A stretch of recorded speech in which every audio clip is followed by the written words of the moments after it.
The topic of today's video is how to send Bitcoin from Coinbase to your external wallet. Now, of course, the first thing to do would be to get your external wallet address from whatever wallet you are using. It's going to be different for everybody. And then in Coinbase, we want to go to the pie chart on the bottom left taskbar here.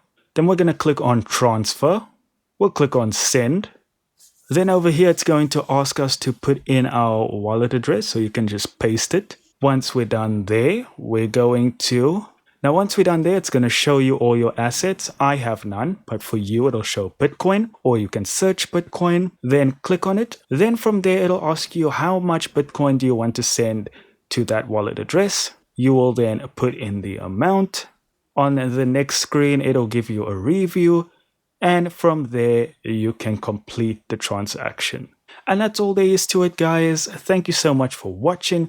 Do consider liking and subscribing. Please do keep in mind that this is in no way any type of legal or financial advice. Any losses you incur are fully on you. And I'll see you in the next video.